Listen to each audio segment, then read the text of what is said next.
Bismillahirrahmanirrahim. Assalamualaikum warahmatullahi wabarakatuh. Kami dari kelompok 5 akan mempresentasikan tentang model-model konsep kurikulum, di mana di sini ada Ani Akmarani, Rizky Adi Lestari, dan juga Sylvia Nurhasana.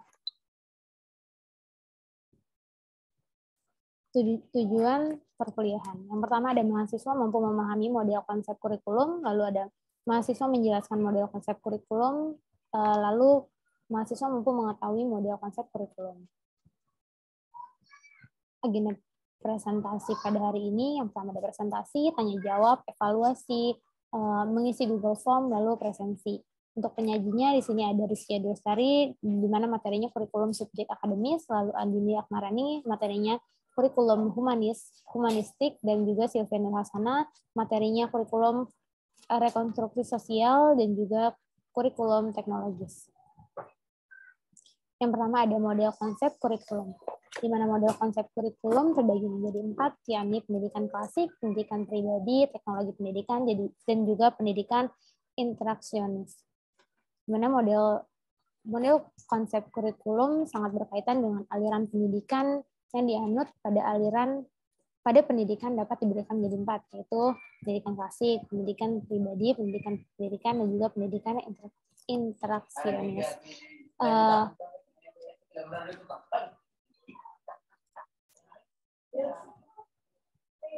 Ada 4 macam model konsep kurikulum berdasarkan urutan kajian paling tradisional sampai juga kajian yang dianggap cukup modern. Yang pertama ada kurikulum subjek akademis,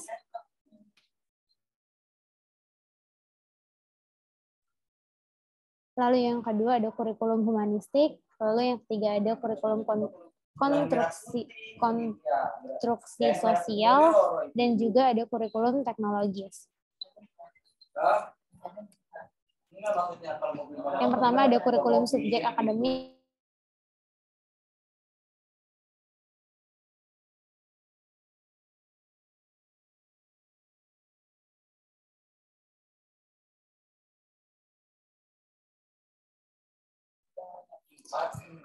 Yang pertama ada kurikulum subjek akademis, di mana salah satu model kurikulum yang paling tua yang digunakan di berbagai negara, dan terdapat 4 kelompok besar, yaitu kurikulum ini merupakan salah satu model kurikulum yang paling tua. Sesuai dengan namanya, kurikulum ini sangat mengutamakan isinya, yaitu subject matter, di mana isi kurikulum merupakan kumpulan dari bahan ajar ataupun rencana pembelajaran. Tingkat pencapaian atau penugasan peserta didik terhadap materi merupakan ukuran utama dalam menilai keberhasilan belajar siswa. Lalu penguasaan materi sebanyak-banyaknya merupakan salah satu hal yang diprioritaskan dalam kegiatan belajar mengajar oleh guru yang menggunakan kurikulum jenis ini.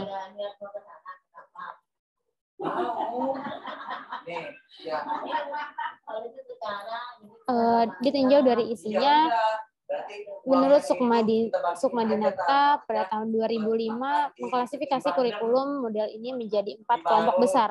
Yang pertama ada correlated curriculum, unified atau concentrated curriculum, dan juga yang ketiga ada integrated curriculum, dan juga problem solving curriculum.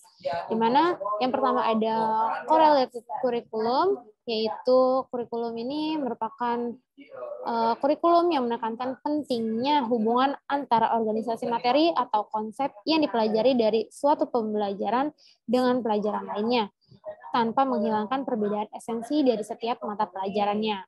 Lalu kurikulum ini didesain berdasarkan pada konsep pedagogis dan psikologis yang dipelopori oleh Herbert dengan teori asosiasi yang menekankan pada 2 hal. Yang pertama ada konsentrasi dan juga korelasi.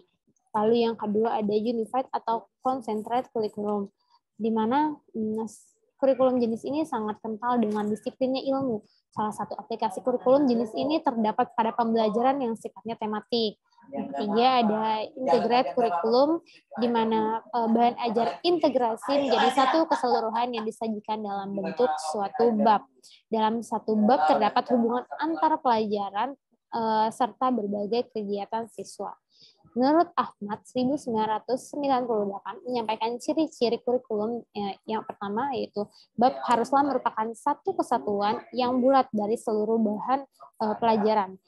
Lalu ada yang kedua, bab didasarkan pada kebutuhan anak, baik yang pribadi maupun sosial, serta yang bersifat jasmani ataupun rohani. Lalu yang ketiga, bab memuat kegiatan yang berhubungan dengan kehidupan sehari-hari. Yang keempat yaitu bab memberikan motivasi sehingga anak dapat bereaksi. Lalu ada yang kelima, pelaksanaan bab sering memerlukan waktu yang cukup lama.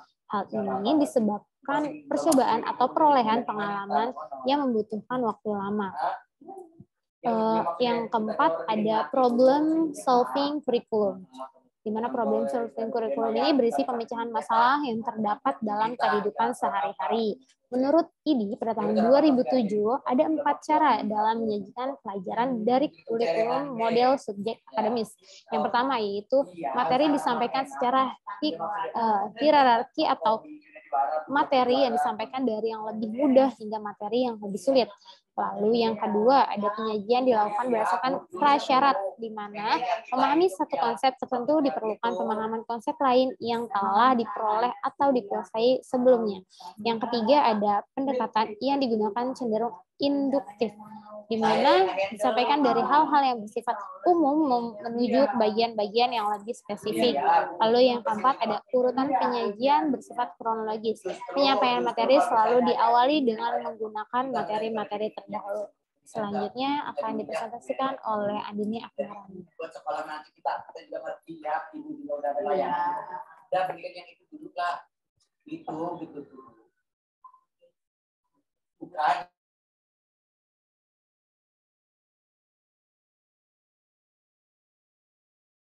Selanjutnya ada kurikulum humanistik. Kurikulum humanistik adalah kurikulum yang berorientasikan pada perkembangan kepribadian, sikap, emosi, atau perasaan peserta didik. Sesuai dengan namanya, kurikulum humanistik ini lebih mengedepankan sifat humanistik dalam pembelajaran. Aliran pendidikan ini bertolak dari asumsi bahwa bahwa peserta didik merupakan hal yang utama dan paling utama dalam pendidikan. Next. Nah, kurikulum humanistik ini beranggapan bahwa yang pertama, siswa merupakan subjek utama yang mempunyai potensi, kemampuan, dan kekuatan yang bisa dikembangkan. Prioritas dari pendekatan ini adalah pengalaman belajar yang diarahkan terhadap penerapan minat, kebutuhan, dan kemampuan siswa. Pendekatan ini berpusat pada siswa yang mengutamakan perkembangan unsur afeksi. Pendidikan ini diarahkan kepada pembinaan manusia yang utuh, bukan sikap segi fisik dan intelektual, tetapi juga dari segi sosialnya. Dan afeksi yaitu yang melingkupi emosi, sikap, perasaan, nilai, dan juga lain-lain. Hal ini menandakan bahwa pendekatan ini berpegang pada prinsip peserta didik merupakan satu kesatuan yang menyeluruh. Nah, pendidikan lebih menekankan bagaimana mengajak siswa atau mendorong siswa dan bagaimana merasakan atau bersikap terhadap sesuatu. Yang kedua, menuntut hubungan emosional yang baik antara guru dan juga siswa. Dalam proses penerapan di kelas, kurikulum humanistik ini harus menuntut hubungan emosional yang baik antara guru dan juga siswa. Guru harus bisa memberikan layanan yang membuat siswa merasa nyaman, sehingga dapat memperlancar proses dari pembelajaran itu sendiri. Guru tidak perlu memaksakan segala sesuatu jika murid tidak menyukainya. Dengan rasa aman, ini siswa akan lebih mudah menjalani proses pengembangan dirinya. Yang ketiga, kurikulum yang lebih mementingkan proses daripada hasil.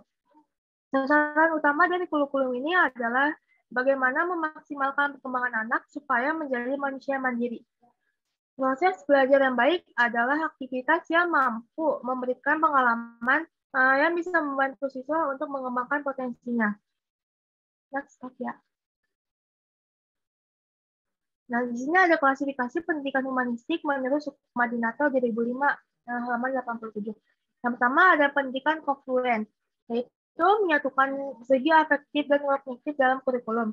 Menekankan keutuhan pribadi, individu harus merespons secara utuh, baik dari segi pikiran, perasaan, maupun tindakan, terhadap kesatuan yang menyeluruh dari lingkungannya. Di sini ada 5 hal yang mencirikan kurikulum konfluen. Yang pertama ada partisipasi, integrasi, relevansi, pribadi anak, dan juga tujuan. Yang kedua ada pendidikan kritikisme radikal. Aliran pendidikan ini memandang pendidikan sebagai upaya untuk membantu anak menemukan dan mengembangkan sendiri segala potensi yang dimilikinya.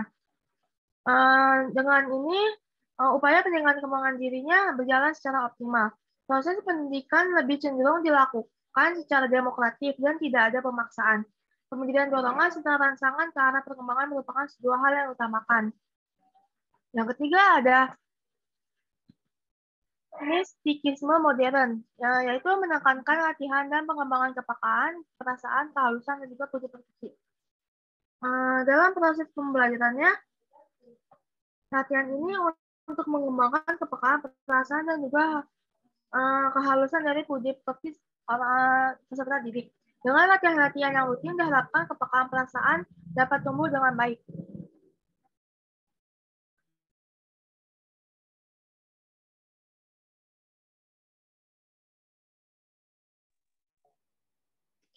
Selanjutnya di sini ada kurikulum rekonstruksi sosial, yaitu kurikulum rekonstruksi sosial adalah kurikulum yang memiliki hubungan dengan kegiatan kemasyarakatan yang di dalamnya terdapat kegiatan interaksi.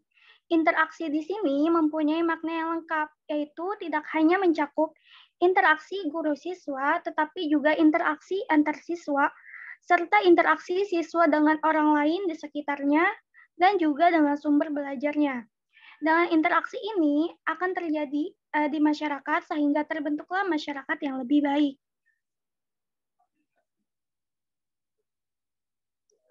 Next, Kak ya. Tujuan utama kurikulum jenis ini adalah mempersiapkan peserta didik untuk dapat menghadapi tantangan, termasuk di dalamnya ancaman dan hambatan. Tujuan setiap periode pengajaran bisa berubah sesuai dengan perkembangan tuntutan dan kebutuhan sosial.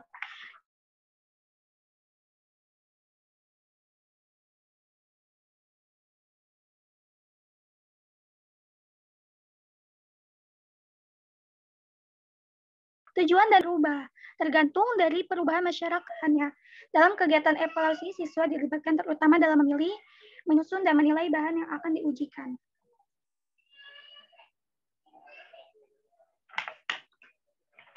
Next, Kak ya.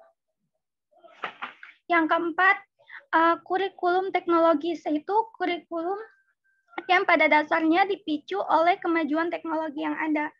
Dalam pengertian teknologi sistem, model kurikulum yang dikembangkan lebih menekankan pada penyusunan program pengajaran atau rencana pembelajaran yang dipadukan dengan alat-alat dan media pengajaran yang mengikuti perkembangan teknologi.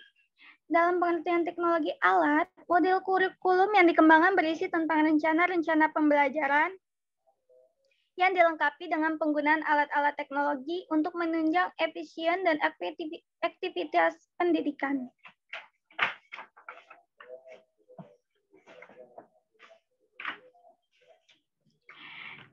Ciri-ciri kurikulum teknologis menurut Sukma Dinata 2005-97 menyatakan bahwa ciri-ciri kurikulum teknologis dapat ditemukan pada 4 bagian, yaitu pada tujuan, metode, bahan, dan evaluasi. Yang pertama ada tujuan.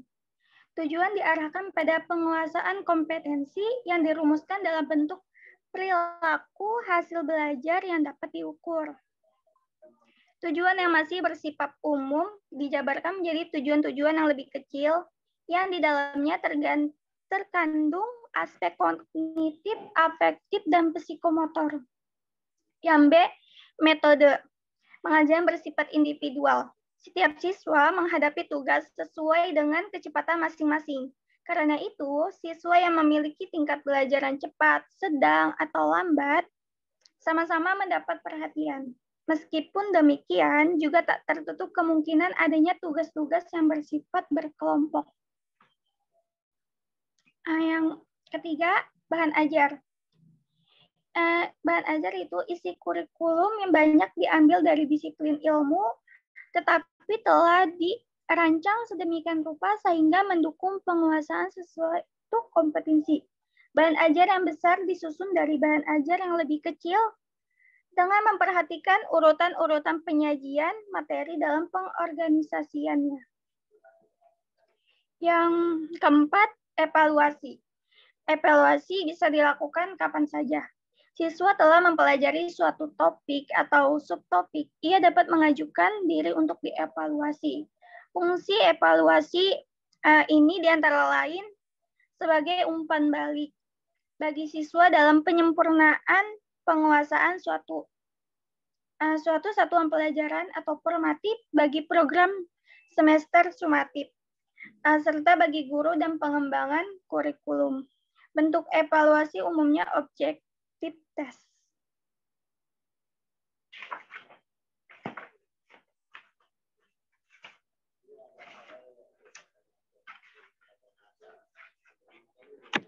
Sekian dari kelompok 5. Apakah ada yang ingin bertanya?